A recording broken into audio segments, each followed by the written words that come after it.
Sindale, Sindale, oh Sindale, hey Sindale.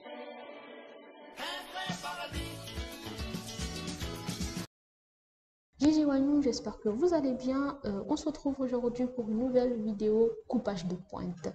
Alors j'avais coupé mes pointes récemment sur un twist out, mais je trouvais qu'il restait encore des pointes, donc j'ai décidé de recouper pour mieux égaliser et aussi avoir le contrôle, parce que vu que je l'avais déjà fait sur un twist out, donc les pointes bouclées, j'ai trouvé que il me restait une grande partie des fourches ou des cheveux avec des nœuds, donc il fallait s'en débarrasser.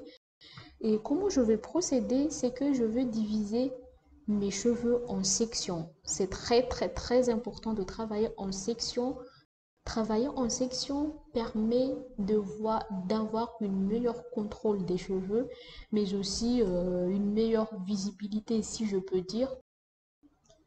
Après avoir tracé le trait au milieu de ma tête, je divise encore l'autre partie. Du coup, au final, c'est comme si j'avais 4 parties qui partaient du devant jusqu'à derrière. Et dans chaque partie, je divise encore les cheveux en deux. Et ça me permet aussi de mieux contrôler les cheveux, aussi la coupe. Comme vous pouvez le voir dans les images, moi j'aime bien quand mes raies sont bien tracées. Je ne sais pas pourquoi, mais j'aime bien quand mes raies sont bien tracées. Du coup, je prends la mèche, j'utilise le peigne à petites dents, celle qui a le queue pour tracer les raies. Et je tiens mes cheveux avec l'index et le majeur, et je regarde. C'est pour ça que c'est important aussi de le faire devant un miroir. Enfin, c'est toujours intéressant de se le faire couper, mais quand on ne sait pas vers qui se tourner et que on doit le faire, il faut apprendre à le faire.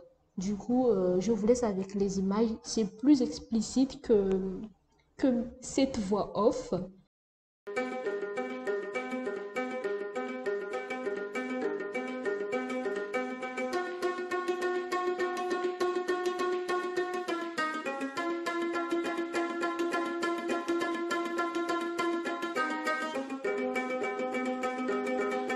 Et après, n'hésitez pas à recommencer, n'hésitez pas à revérifier si tout va bien, repasser avec le coup de peigne pour vérifier que tout passe. Et là, en général, tout se passe bien.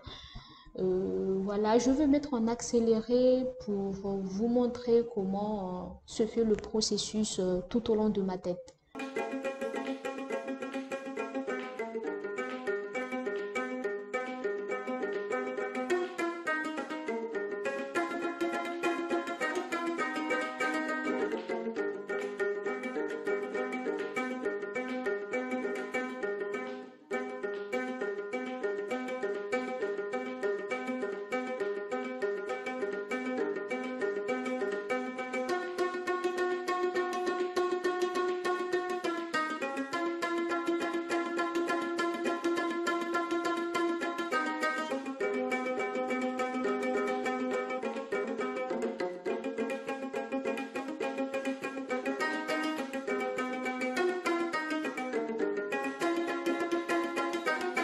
Du coup, comme je disais, le fait de se couper les cheveux, c'est très important parce que les pointes, c'est la partie la plus ancienne et donc qui sont plus susceptibles de se casser, de se faire de nœuds, de s'entremêler.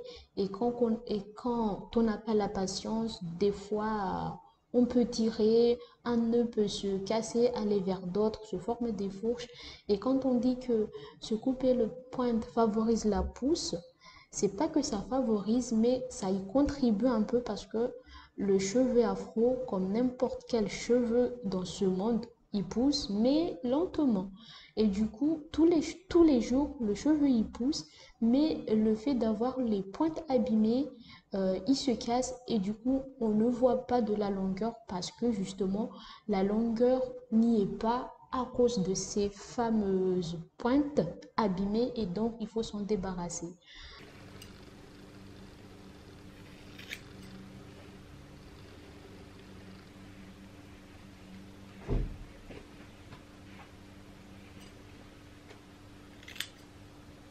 Du coup, j'espère que la petite explication, vous aurez compris. Voilà, j'ai fini de me couper les pointes. Franchement, ça m'a pris beaucoup de temps, mais ça valait le coup. Et surtout, quand on le fait soi-même, on est plus fier, contente du résultat. Voilà, voilà la quantité de mèches que j'ai perdues, enfin que j'ai coupées et mes cheveux se portent bien. Je trouve que j'ai coupé beaucoup, mais tout en sachant aussi que j'avais déjà coupé il y a quelques jours. Mais bon, voilà, il le fallait et aucun regret. Donc voilà, j'espère que la vidéo vous aura plu. N'hésitez pas à vous abonner, à partager, à liker. N'hésitez pas aussi à me laisser un commentaire si la vidéo vous a plu. Ça m'encourage aussi à en faire d'autres, savoir que j'ai des retours positifs. Je vous dis à une très prochaine. Prenez soin de vous et ciao!